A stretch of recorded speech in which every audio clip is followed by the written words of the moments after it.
Welcome back on Big Deal, and we are discussing the various implications of artificial intelligence, which is advancing fast, and what are the ethical risks. So, Irene, you were talking about the groundwork being done for the ethical risks and also the regulations around AI. I wanted to understand, is there a mismatch between the scientists as well as the policy makers, which generally is the case?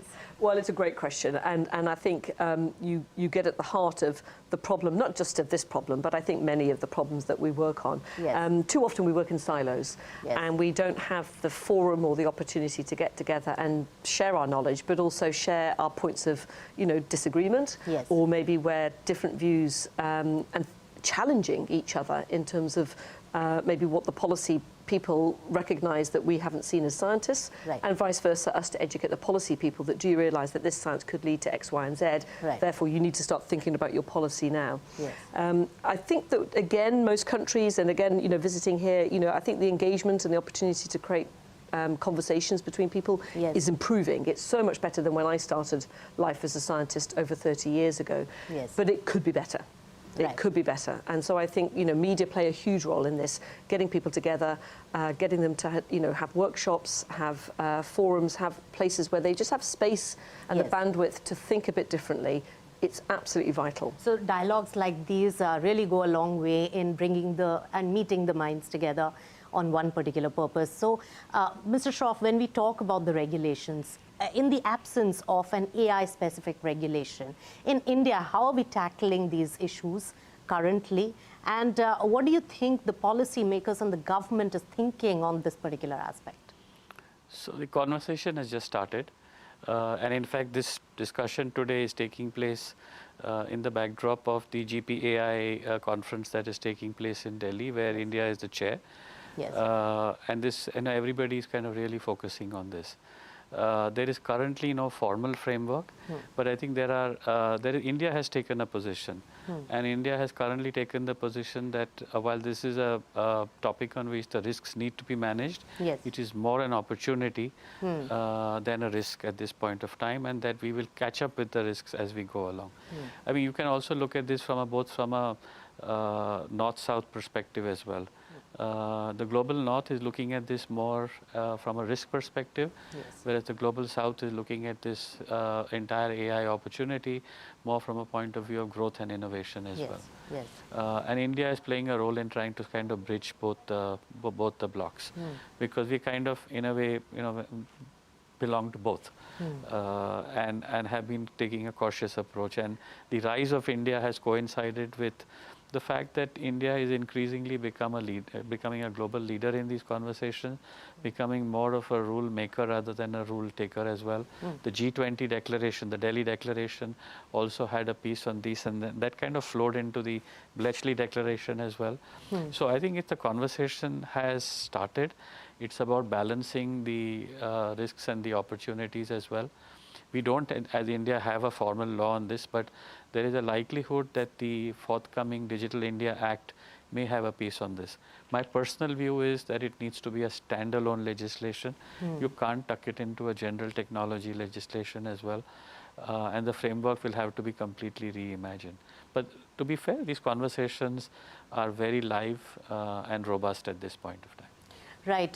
So as long as we are all working towards the solutions, and as the technology is developing, because in the digital world also, digital taxation, digital regulations, all of these are really evolving in tandem. And even COP28, where people are trying to come together for a solution and taking everybody's inputs in mind as well. So I think this is all evolving. But Professor, if I can ask you, when you see the technological development of artificial intelligence, where do you think we stand right now? Where have we reached, and what could be the potential going forward? Well, the potential is limitless. Now, that sounds a trivial, simple expression, but True. I think we haven't even begun to think about what this could do for us. Yes. So as I often say to students, what it affords is this extraordinary ability to give you more time to think creatively. Yes.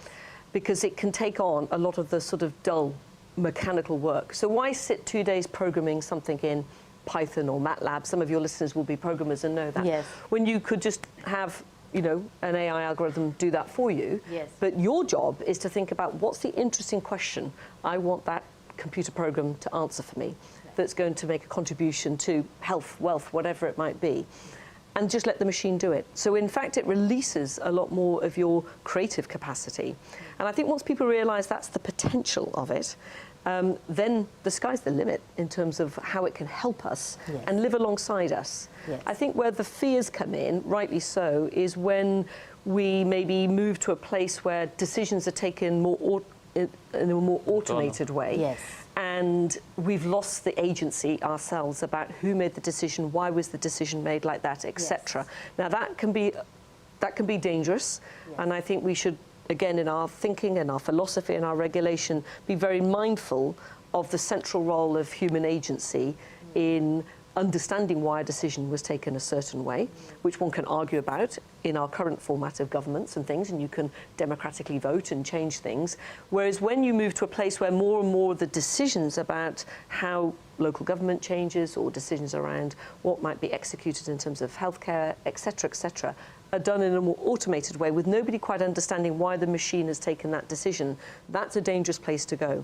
So keeping human agency central, and having, you know, the surety that we understand that the decision making and the creation that these AI tools will increasingly offer us don't limit our ability to, again, have our own sense of direction about how we want to take our countries forward will be very, very important. I'm glad you made this point, because the biggest controversy around machine learning is how is the coding done and whether it's biased. Yep. So that's something that we are yet to, like, you know, tackle, regulate, and come to a solution on.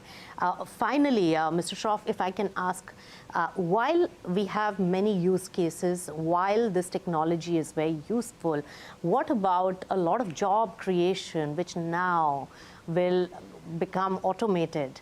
And therefore, you'll need a very advanced, vocational skill set for getting a job. Do you see that as a threat, especially in a developing country like India, where job creation is so important? So it is certainly an issue. And the impact on the labor markets is going to be very important. But whenever there have been breakthrough technological innovations, at that time it has always been accompanied by a fear of loss of jobs. Yes. But what has typically also happened is that a lot of new jobs get created, a new genre of jobs get created. And I think that is probably what's going to happen here as well. Because at the end of the day, you are releasing kind of drudgery, or you're releasing a variety of time that you spend, and reallocating it to new use cases as well. Yes. So I'm not pessimistic about it, but life is going to change. I think I don't see any business or any profession or any area of human activity that is not going to be affected by this. Take my own law firm, for instance, Yes. or any professional service organization. We're going to be deeply impacted by this in a very fundamental kind of way. And that applies Yes. in your business as well. That's right. So it's this is an evolutionary moment for us, I feel. Yes. And of all the issues, I think the ethical issues are probably the most important. Science, of course, but if I were to kind of rate the issues in order of importance, I think the ethical and philosophical issues are number one. That's right. What a way to end this discussion. And this is the thought I would like to leave our viewers with, because tackling the technology and innovation, but responsibly, that's going to be the task for the regulators and lawmakers as well. Thank you so much, Professor. Pleasure. Thank you so much, Cyril Shroff, for joining us in this riveting conversation. With that, it's a wrap on this edition of Big Deal. Thanks so much for tuning in.